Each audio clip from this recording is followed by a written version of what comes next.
Assalamualaikum dan salam sejahtera. Anda sedang menonton saluran YouTube Awang Studio.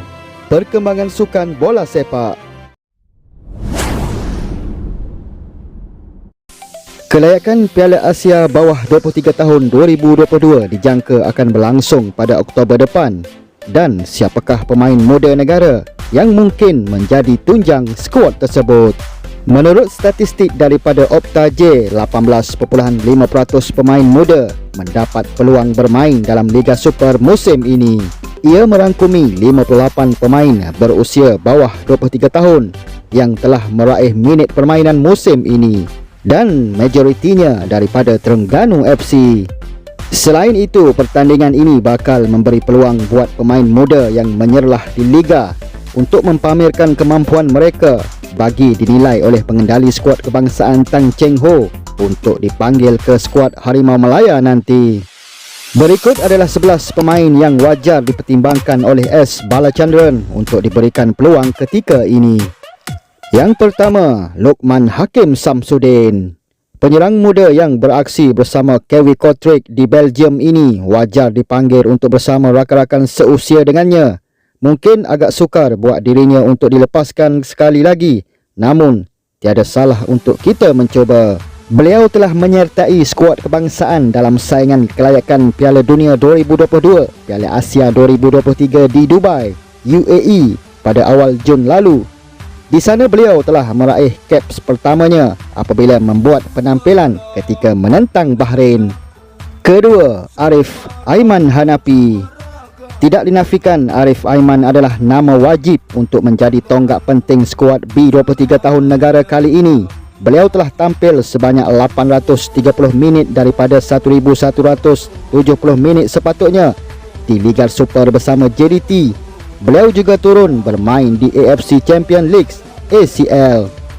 Bersama skuad kebangsaan di Dubai UAE tempoh hari, beliau juga berjaya mendapat caps pertamanya ketika berdepan Vietnam. Pemain sayap JDT ini merupakan aset penting buat negara dan tentunya perlu disenaraikan untuk skuad ini. Ketiga, Hakimi Abdullah. Impaknya dalam saingan Liga Super bersama Terengganu kian terasa. Beliau telah tampil bermain sebanyak 689 minit daripada 1170 minit sepatutnya. Malah beliau telah meledak 4 gol dalam 12 penampilannya di saingan Liga tertinggi Malaysia. Mungkin inilah langkah terbaik buat dirinya sebelum menyertai skuad kebangsaan. Kelayakan Piala Asia B23 kali ini menjadi medan terbaik buat Hakimi bagi membuktikan kebolehannya kepada Tang Cheng Ho. Inilah peluang terbaik untuk buktikan dirinya. Keempat, Rahadiazli Rahamli. Beliau sudah berada dalam radar Cheng Ho untuk skuad kebangsaan sebelum ini. Namun disebabkan kecederaan yang dialaminya ketika latihan bersama kelab, namanya tersisih. Jadi tidak salah untuk bermula dengan menyertai skuad muda bawah 23 tahun.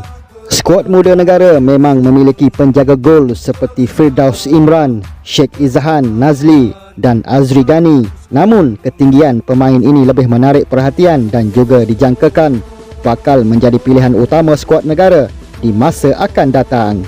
Nick Akif Syahiran. Beliau boleh dikatakan antara pemain yang lebih berpengalaman antara semua pemain muda yang dimiliki oleh skuad negara. Beliau pernah beraksi di kejohanan AFC B23 edisi 2018 yang menyaksikan Malaysia mara hingga ke peringkat suku akhir.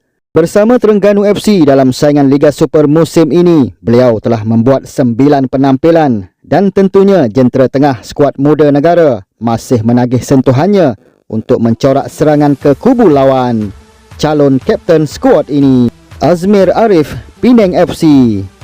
Pemain yang bermula sebagai pemain sayap ini menjadi antara tonggak penting Penang FC dalam musim pertama mereka kembali ke saingan Liga Super.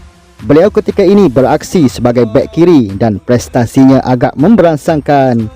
Sebagai pemain yang mampu beraksi di 3 posisi, bek kanan, pemain sayap dan penyerang, Azmir Arif wajar diberikan peluang untuk mewakili skuad muda negara dan boleh diperhatikan sama ada layak untuk bersama skuad kebangsaan. Kuan Ting Cheng, bek kanan yang tidak kenal erti penat sepanjang musim ini bersama Penang FC. Beliau merekodkan 1166 minit daripada 1,170 minit sepatutnya. Hanya sekali beliau tidak beraksi sepenuh masa apabila dikeluarkan pada minit ke-86 ketika berdepan JDT. Pemain kacukan Malaysia Australia ini pernah bersama skuad B22 tahun negara dalam kejohanan Sukan C 2019 di Filipina. Walaupun hanya digunakan sekali, iaitu dalam perlawanan terakhir selepas Shah tersingkir, Kuan Ting Cheng berhasil meledak 1 gol. Alif Haikal Hakim Lau, pemain muda yang paling dipercayai pengendali baharu Selangor FC, Kastan Nitzel, untuk membarisi kesebelasan utama. Tidak mudah baginya kerana The Red Giants memiliki barisan pemain bintang, namun ia tidak sesekali menghalangnya. Beliau telah merekodkan 711 minit daripada 1,170 minit sepatutnya dan menjadi antara pemain tempatan yang banyak meraih minit bersama Brandon Gunn. Kelincahannya menggerakkan jentera tengah wajar digunakan oleh skuad muda negara. Seterusnya, Mukhairil Ajmal, Selangor FC. Selain Alif Haikal, Mukhairil Ajmal juga sudah mula menempatkan diri dalam skuad utama. Daripada 13 penampilan bersama Selangor FC, 4 kali beliau bermula dalam kesebelasan utama. Pemain sayap menyerang ini wajar diberikan ruang. Beliau memiliki larian pantas dan mengelirukan, malah menurut bekas pengendalinya di PKNP FC, Abu Bakar Fazim, Mukhairil Ajmal adalah pemain muda yang hampir sempurna dengan tahap kecerdasan intelektual yang tinggi, boleh mencorakkan perlawanan dan berfikir dalam tempoh yang singkat ketika membuat hantaran. Syahrul Nazim Zulpakar, Selangor FC, mula diberikan kepercayaan membarisi kesebelasan utama apabila pemain import Tim Hubert mengalami kecederaan. Kapten Selangor 2 ini sudah meraih 6 penampilan dan turut mula dikenali para penyokong dengan gaya rambut afro.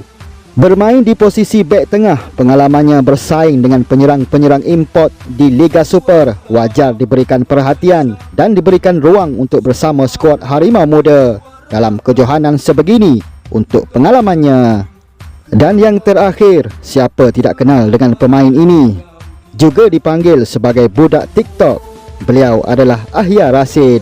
Selain Nik Akif Syahiran, Ahya Rashid juga merupakan seorang lagi pemain daripada skuad edisi 2018 dan layak untuk beraksi kali ini.